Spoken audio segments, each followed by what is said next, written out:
'Di ba? Kita natin, ang tatapang, pero pagdating sa Netherlands, ayaw sumama. Ito naman, pag-usapan natin, mga kababayan ko. Dahil sa buwisit po nila sa pagkakadampot kay dating Pangulong Rodrigo Roa Duterte, bukod po sa ginawa nila na pambubugbog, mga kababayan, doon sa isang Marcos loyalist na sumigaw po ng I love BBM ay binugbog na ng mga ito. Tapos, nakita rin natin yung pananalbahe nila Hanilet, nila Kitty, dito kila General Torre at sa mga sundalo, nakita pa natin yung bukol.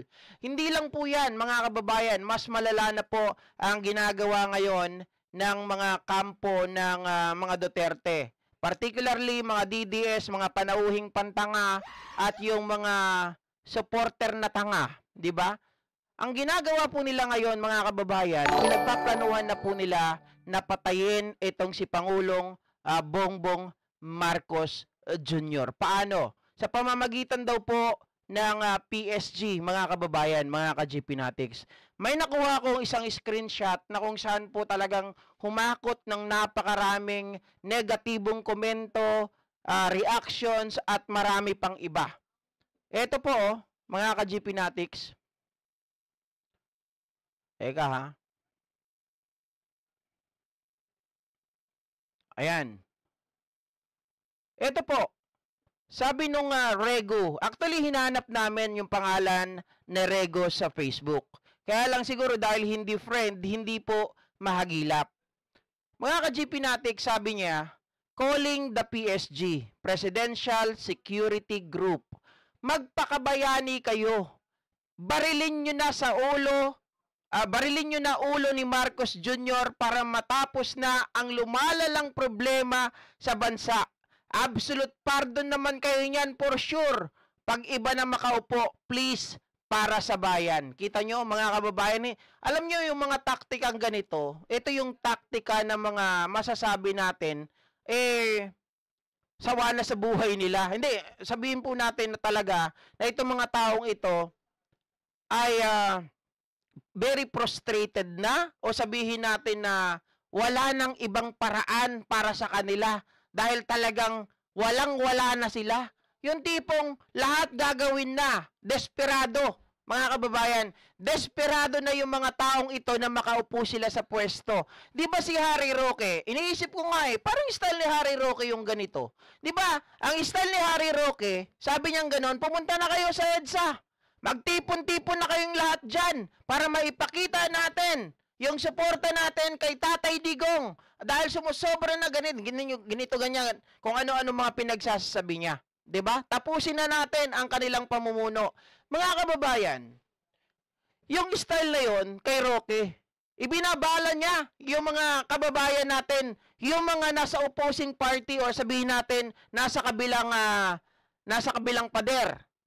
Nasa kampo ng mga DDS. Di ba tinutulak niya yung mga yon na mag-aklas. Tapos, meron pa itong sila Lambino. Di ba style nila Lambino, sabi niya, meron na tayong TRO. Pigilan natin ang pag-alis ni Tatay Digong, pero wala palang TRO. Umamin si Bato, umamin din ang Supreme Court na wala silang inilabas na TRO. Para ano? Para magwala yung mga tao at pigilan yung pag-alis ni Digong, mga kababayan. Kumbaga, sila, magbimitsa lang sila ng usok, tapos itutulak nila yung mga tao bilang maging apoy. Diba? Pero inyo, PSG, ang utusan nila. Nabarilin na daw ang ulo ni Pangulong Bongbong Marcos Jr. na matapos na daw yung problema. Diba mga desperado?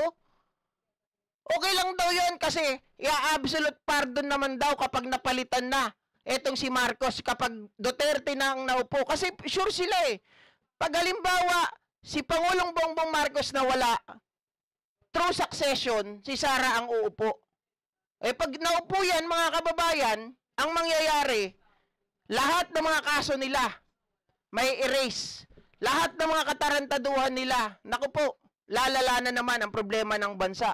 At hindi po dyan natatapos ang lahat, mga kababayan. Nakalimutan ko nga lang, kunin yung isang picture. Dumating na rin po sila sa pagkakataon na nakita ko kanina. Anak ng tinapa, yung picture ni Pangulong Bongbong Marcos, hindi po sa siguro yung iba hindi naniniwala, you can agree, disagree with me, pero yung iba ay naniniwala po pagdating sa kulam. Nakita ko yung isang picture.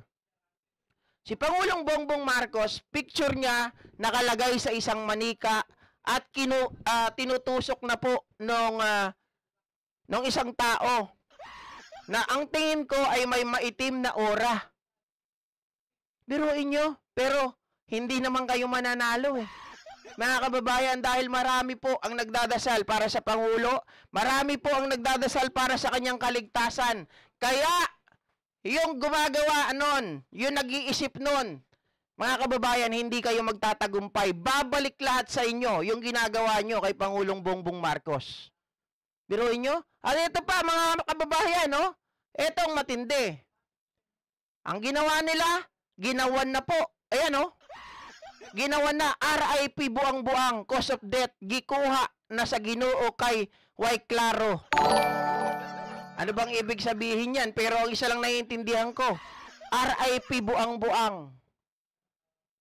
Biruin nyo yung mga tao, mga Duterte, yan ang gusto. Imbis na magdasal kayo para maging matatag yung bansa natin, na magkaisa, di ba? Na magkaroon ng kaliwanagan ng mga isip, ang gusto ninyo, tigukin ang presidente natin. Okay, Sir Ernesto Pantalia, magkaiba pala ang asawa at Jobet. Sorry po, sorry. Sorry po, Jobet nga pala itong si Hanilet. Di ba? Ang tindi, mga kababayan. Hindi ko talaga maintindihan ang mga DDS na to. Kaya sa mga Marcos loyalists, sa mga pro-admin dyan, yung mga Marcos, wag po kayong masyado magdidikit sa mga Duterte. Dahil hindi po sila katulad natin na open-minded. Hindi po sila katulad natin na welcome sila kapag tayo po ay mayroong mga pagtitipon, may mga rally. Kapag pumunta sila, tinatanggap natin. Pero itong mga ito, mga kababayan, kita nyo, isang tao pinagtulungan, ang dami nila, yung mata ng tao magang-maga. Hindi lang yun ang Ibig bang sabihin, mga kababayan, kapag kalaban nila, nasa kabilang side, iba yung paninindigan, bubugbugin na lang nila? Kakawawain na lang nila? Di ba style din yan ng mga Duterte? Saktan, manakit, mga kababayan. Patay, patay, patay. Ganon ang gusto. Una, bakit nyo binugbog yan? May kasalanan ba yon? Sumigaw lang yon ng I love PBBM. That is part of, tinatawag nating freedom of expression. Di ba lagi nyo namang sinasabi yan, mga Duterte? Freedom of expression. Pero nagpahayag lang yon ng kanyang damdamin, binugbog nyo. Ang Pangulo natin, gusto nyo nang mamatay. Ang Pangulo natin, inuutusan nyo yung mga PSG para barilin ang ulo ng ating Pangulo. Anong klaseng mga tao kayo? Diba, yung mga kagaya ninyo na nag-iisip ng masama sa kapwa, tandaan ninyo, may paghuhukom tayo. Tatamaan kayo lahat ng sibat. Tatamaan kayo lahat. Hindi lang sibat. Mama Mona Nases, Charlotte po. Long time no see, Sige lang, okay lang kung Duterte nyo best president sa inyo. Pero hindi ganyan ang tingin namin. Hindi yan best president. Budol yan. Diba? Walang kwenta yan. O, kita nyo ngayon, sabi niya ganun, anong kasalanan ko? Di ba? Sabi mo, nasaan ang ICC? Kailangan bukas. Nandyan na. Sabi niya ganun, I will. Sabi niya pang ganun. Ano sabi niya? Lahat daw ng tawag dito, I will take all full responsibility of what happened. Tapos nung dinadampot na, you should kill me first before you can drag me to the Hague. Sabi niya ganon. Tanga. Sinong gagawa sa nun? Unang-una, matanda ka na. 'Di ba? Eh kung bata-bata ka pa siguro, mabuti nga matanda ka na dahil di ka na nakapanlaban, di mo na kayang makatayo Ako hindi ko naranasan ang martial law, pero alam ko ang mga pangyayari noong martial law. Base sa aking mga lolo, lola, magulang. Sama ng mga Duterte, no? Hindi lang mga Duterte supporter, mga DDS. Kasi sila nag-iisip ng masama sa kanilang kapwa. Sabi nung isang napanood ko kanina, traitor daw itong si Pangulong Bongbong Marcos. Sabi ko, paano naging traitor? Sinira daw niya ang Uniteam. Sino ba ang unang sumira sa Uniteam? 'Di ba? Until mga kababayan sa huling pagkakataon, pinoprotektahan ni Pangulong Bongbong Marcos si Sara dahil dati pa sinisigaw na i-impeach si Sara. Sabi ni Pangulong Bongbong Marcos, wag naman. Hindi niya deserve. Kaya lang lumala ng lumala. Masyado na silang naging ganid. Anong tingin nyo sa isang tao? Napupuno din yan. Hindi yan mananahimik at magpapatuta sa inyo. Kaya kayo galit dahil hindi nyo nakukuha yung gusto ninyo. Yun lang yun. Diba? Tapos ngayon, nag-uutos kayo? Mga kababayan, kaya Pangulong Bongbong Marcos sa lahat ng mga nanonood ngayon, taga-PCO kung mayroon man, mga kaibigan nila dyan, pagsabihan nyo baka mamaya PSG ang tumira sa ating Pangulo. Dapat, he should be vigilant at all time. Hindi lahat kakampi. Meron dyan mga ahas, meron dyan mga traidor. Diba? Baka magulat na lang tayo. Kaya wag po kayong magpakampante. Tama lang yung mga pulis kahapon na nagsipag-resign na dahil wala kayong kwenta. Diba? Dapat hindi kayo tumitingin sa tao. Tumitingin kayo. Mali. Hindi kayo dapat tumitingin sa isang tao lang. Dapat tumitingin kayo as general. Grabe. O, ito pa, mga kababayan. Pag-usapan